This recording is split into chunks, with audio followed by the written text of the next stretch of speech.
नमस्कार, आपके साथ मैं हूं सुरभि शर्मा और अब वक्त है सबसे बड़े चुनावी शो अब की बार किसकी सरकार का, जिसमें हम आपको दिखाते हैं चुनावी राज्यों की सियासी खबरें। उत्तर प्रदेश और पंजाब की लेटेस्ट पॉलिटिकल न्यूज आपको दिखाएंगे, लेकिन उससे पहले तीन बड़ी हेडलाइंस के साथ करते हैं शुरुआत, क्योंकि आज सबसे पहली बड़ी खबर उत्तर प्रदेश से ही है, जहां एक बार फिर से कैराना चर्चा में है, क्योंकि पिछले 4 से 5 साल में कैराना में हालात 360 डिग्री घूम गए हैं। जो हिंदू परिवार कैराना से पलायन कर गए थे वो अब लौट रहे हैं। अब 2022 के मद्देनजर यह देखना होगा कि अब बीजेपी कैराना मॉडल को चुनाव में बड़ा फैक्टर बनाएगी। क्या है योगी का कैराना मॉडल, पूरी डिटेल अब से थोड़ी देर में आपके सामने। दूसरी बड़ी खबर, किसान आंदोलन पर मेघालय के राज्यपाल सत्यपाल मलिक ने एक बार फिर से केंद्र सरकार पर अटैक किया है। मलिक ने सीधे सीधे सरकार को चैलेंज कर दिया है और कहा है कि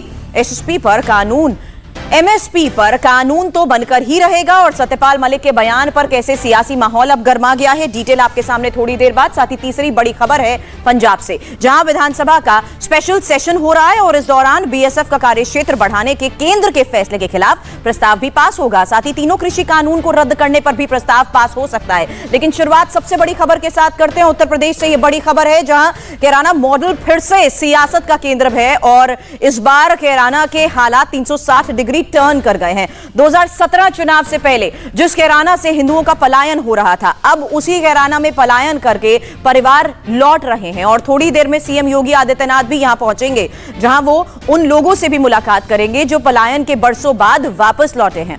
कैराना में सीएम योगी पीएससी के बटालियन कैंप और फायरिंग रेंज का भी शिलान्यास करेंगे। इसके अलावा सीएम कैराना के लोगों को आयुष्मान कार्ड बांटने के साथ ही पीएम आवास योजना के तहत मिले मकानों की भी चाबी देंगे।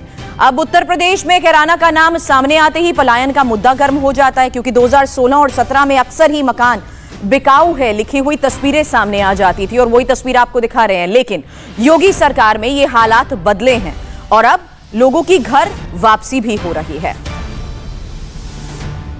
अब 2016 और 17 का जहां हम जिक्र कर रहे हैं, तो 2016 और 17 में पलायन का मुद्दा बहुत गर्म था। सैकड़ों हिंदू परिवार कैराना से पलायन कर गए थे और 2016 में ही हुकुम सिंह ने पलायन का मुद्दा उठाया था। 346 परिवारों के पलायन की लिस्ट जारी की गई थी और पलायन करने वाले परिवारों की लिस्ट पर बवाल भी हो गया था। 2017 के चुनाव में पलायन एक बड़ा मुद्दा बना था। 2017 से अब तक 50 परिवार कैराना वापस लौट आए हैं। अब 2017 के बाद 2022 में बीजेपी कैराना मॉडल को चुनाव में बड़ा फैक्टर बनाएगी और पलायन के बरसों बाद जो परिवार कैराना वापस लौटे हैं उनसे सीएम की इस मुलाकात के बहुत मायने हैं। अब बीजेपी के लिए कैराना इसलिए भी बहुत इंपॉर्टेंट है क्योंकि ये सीट 1996 से 2012 तक बीजेपी के कब्जे में रही है और यहां से हुकुम सिंह लगातार 4 बार चुनाव जीते भी हैं। इसके अलावा 2014 में भी जब लोकसभा चुनाव हुए थे तभी हुकुम सिंह ही विजयी थे, लेकिन 2017 में जब पलायन का मुद्दा उठा तब कैराना सीट बीजेपी के हाथ से निकल गई थी और यहां से समाजवादी पार्टी के उम्मीदवार की जीत हुई थी।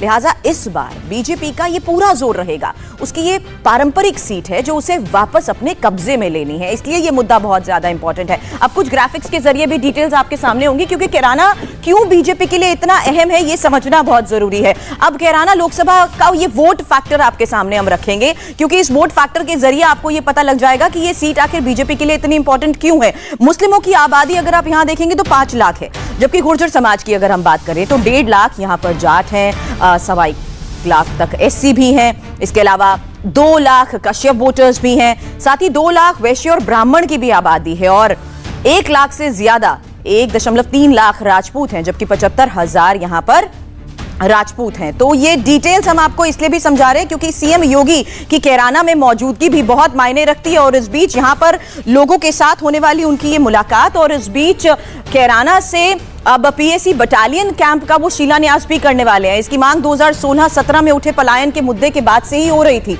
और इसके अलावा कैराना समेत पूरे शामली जिले के लिए 411 करोड़ की विकास योजनाओं की भी शुरुआत यहां से सीएम करने वाले हैं। और इस बीच हमारे संवाददाता भी हमारे साथ जुड़ेंगे, उनसे इस बारे में और डिटेल लें, लेकिन उससे पहले हम आपको बता रहे हैं कि आखिर कैराना को दिए जा रहे इस गिफ्ट के मायने क्या है। पीएसी बटालियन का शिलान्यास सीएम योगी यहां पर करने वाले हैं, इसके अलावा फायरिंग रेंज का भी शिलान्यास वो करेंगे और 411 करोड़ की विकास योजनाओं की शुरुआत सीएम योगी आदित्यनाथ यहां से करने वाले हैं। अब कैराना फैक्टर क्यों चुनाव से पहले इतना ज्यादा मायने रखता है और क्यों उस पर इतना ज्यादा फोकस है, इस बारे में डिटेल हमने आपको बताई। लेकिन चुनावी रणनीति के तहत कैराना को दी जा रही ये सौगात क्या वाकई बहुत मायने रखती है बीजेपी के लिए, इस बारे में हमारे संवाददाता से तो बात करेंगे। साथ ही ये 3 तस्वीरें आपके सामने हैं जहां कैराना में योगी आदित्यनाथ अब से थोड़ी देर में होंगे। साथ ही जो लोग पलायन कर गए थे, जिनके घर के बाहर इस तरीके के बातें लिखी जाती थी, उसके बाद लोगों की घर वापसी एक बहुत मायने रखती है। और साथ ही इन लोगों के साथ सीएम योगी आदित्यनाथ की मुलाकात, और जैसा कि हमने आपको बताया कि कई सौगात और कई गिफ्ट यहां पर सीएम योगी आदित्यनाथ अब देने वाले हैं। इस लिहाज से बीजेपी के लिए कैराना बहुत ज्यादा मायने भी रखता है। अब पवन नारा हमारे संवाददाता इस वक्त कैराना से हमारे साथ जुड़ चुके हैं। पवन, सीएम का आज का क्या कार्यक्रम होगा और इस बीच वहां पर लोगों की तरफ से क्या बताया जा रहा है? जी, आपको बता दें ये पश्चिमी यूपी का उत्तर प्रदेश के मुख्यमंत्री योगी आदित्यनाथ का दौरा है, जिसमें सहारनपुर से लेकर कैराना और बाकी सब इलाकों में जा रहे हैं। कैराना इसलिए भी महत्वपूर्ण है क्योंकि कैराना के तत्कालीन सांसद हुकुम सिंह ने एक सूची जारी की थी जिसमें दावा किया था कि हिंदुओं को यहाँ पलायन होने पर मजबूर होना पड़ा है। और अब 4.5 साल बाद योगी आदित्यनाथ यहाँ पहुँच रहे हैं। चुनाव से ठीक पहले न सिर्फ यहाँ की विकास योजनाओं का लोकार्पण करेंगे बल्कि उन परिवारों से भी मिलेंगे जो विस्थापित होकर गए थे और अब वापस कैराना लौटे हैं। बीजेपी लगातार दावा करती रही है कि कानून व्यवस्था की स्थिति उनके सत्ता में आने के बाद दुरुस्त हुई है और जो लोग कानून व्यवस्था की वजह से पलायन करने को मजबूर थे अब वो अपने घरों में लौट रहे हैं। इस तरह की बात बीजेपी करती है और आज योगी आदित्यनाथ का पलायन करने वाले परिवारों से मुलाकात करना और यहाँ कैराना में रैली करना, ये ज़रूर वो अपने मन से कहेंगे कि हमने कानून व्यवस्था को मजबूत किया है और इसीलिए हम जनता के बीच विकास योजनाओं को लेकर पहुंच रहे हैं। पवन, संभव हो तो लोगों से बातचीत करिए और वहां का माहौल दिखाएं, वहां की तस्वीरें दिखाएं।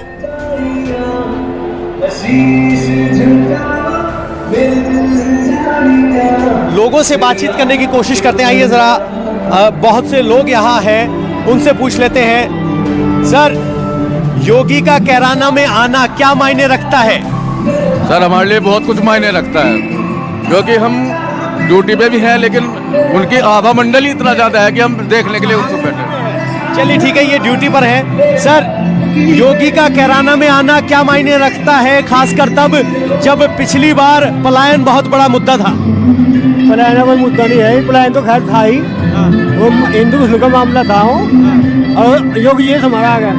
वो योगी जी देन है, योगी जी आज जो आज सुखित है वो योगी जी देन है। यूपी चुनाव से पहले क्या माहौल लग रहा है आपको? भाजपा की जीत होगी, भाजपा की बहुमत से सरकार बनेगी। योगी जी का कैराना आना बहुत महत्वपूर्ण है और जीत सुनिश्चित करेगा कैराना की सीट की और यूपी विधानसभा चुनाव की।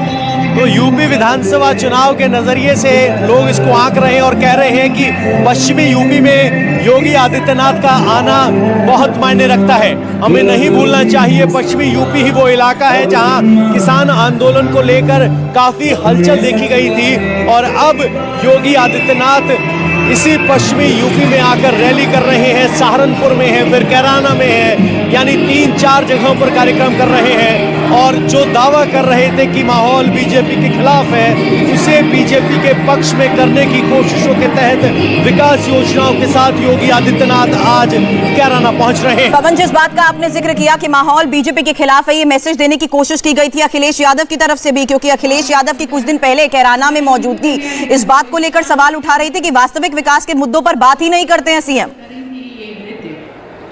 जिसमें थी हमारी खुशबुद्धिमान नेहा जी, विकास योजनाओं की बात है तो एक बार मंच देख लेते हैं। मंच पर लिखा गया है आयुष्मान भारत, प्रधानमंत्री आवास योजना, राष्ट्रीय ग्रामीण आजीविका मिशन, कन्या सुमंगल योजना सहित विभिन्न योजनाओं के लाभार्थियों को चेक और स्वीकृति पत्र दिए जाएंगे। यानी 114 योजनाओं के पत्र यहाँ इस मंच से योगी आदित्यनाथ के जरिए दिए जाएंगे।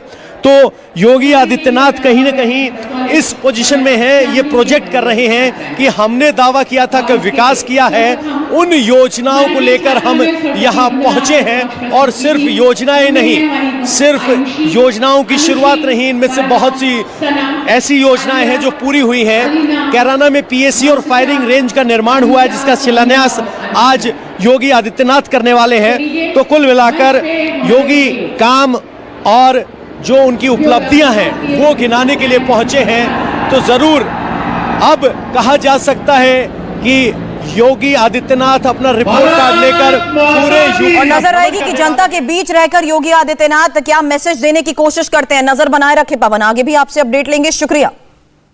और आज की दूसरी बड़ी खबर जिस पर बीजेपी बैकफुट पर है। मेघालय के राज्यपाल सत्यपाल मलिक ने एक बार फिर से किसानों के आंदोलन का समर्थन किया है और जयपुर में एक कार्यक्रम के दौरान सत्यपाल मलिक ने कृषि कानून को लेकर केंद्र सरकार पर अटैक बोला। उन्होंने कहा कि जानवर की भी मौत होती है तो दिल्ली के नेताओं का शोक संदेश आ जाता है। कृषि कानून के खिलाफ आंदोलन में 600 किसानों की मौत हो गई, लेकिन किसी भी नेता का शोक संदेश तक नहीं आया।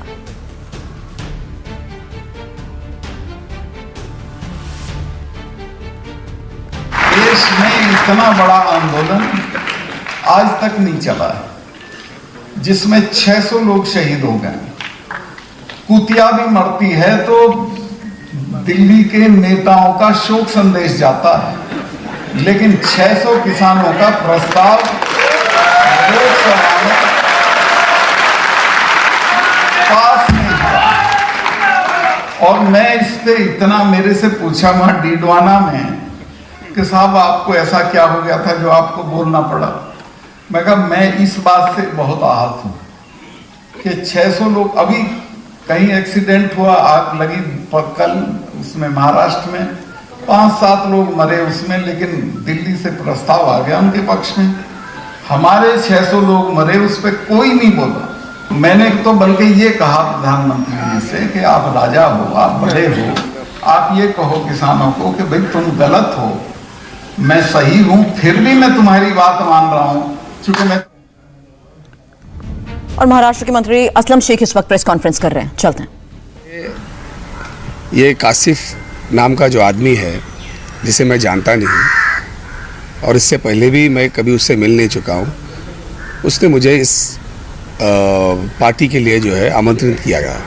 अब मुंबई शहर का पालक मंत्री हूँ, तो किसी की दुकान खोलना है, किसी के मॉल में शॉप खोलना है, किसी की शादी है, किसी की बारात है, किसी का कुछ भी प्रोग्राम हो, इस तरीके से लोग मुझे हमेशा इनवाइट करते रहते हैं। तो उसी तरीके से इनवाइट में ये एक इनवाइट था। अब जिस तरीके से केसेस बाहर आ रहे हैं, उसमें जो चीज़ें सामने आ रही है, तो ये एक बात सामने आई है कि भाई इसमें कोई षड्यंत्र हो सकता है या नहीं हो सकता है। अब इसके बारे में दो एजेंसी अच्छे तरीके से अपना इन्वेस्टिगेशन कर रही है। अगर वो मुझे मिला किसी के थ्रू, तो उसके अंदर उसकी क्या बातें थी वो सामने लोगों के आ जाएगी। सर, पण तुम्ही याबाबत जेव्हा आमंत्रण दिलं तेव्हा याबाबत तुम्ही आधीच कळवलं नव्हतं का एजन्सीला किंवा जे पार्टी होती? ये काशिफ कैसे आपके संपर्क में आया? ये काशिफ किस तरह से संपर्क में आया? ऐसा है कि दिन भर में मुझे 50 लोग जो है आमंत्रित करते हैं। किसी के शादी में भी जाता हूँ तो वहाँ कोई मिलता है, वो बोल देता है कि भाई मेरे बच्चे का जन्मदिन है, आप आ जाना। ठीक है, लिख लेते हैं। किसी के फ्यूनरल में जाते हैं, वहाँ भी लोग बोलते हैं कि भैया ये ख़त्म होने के 5 दिन बाद मेरा प्रोग्राम है, वहाँ आ जाना। तो जिस प्रोग्राम में मैं जाता हूँ या जाना चाहता हूँ, वहाँ उसका नंबर लेता हूँ, वहाँ उसकी डिटेल्स लेता हूँ। जहाँ मुझे जाना ही नहीं है, तो उस बारे में उस व्यक्ति का नंबर लेना या उसके बारे में जानकारी लेना, वो मुझे लगता नहीं कि कोई ठीक बात है।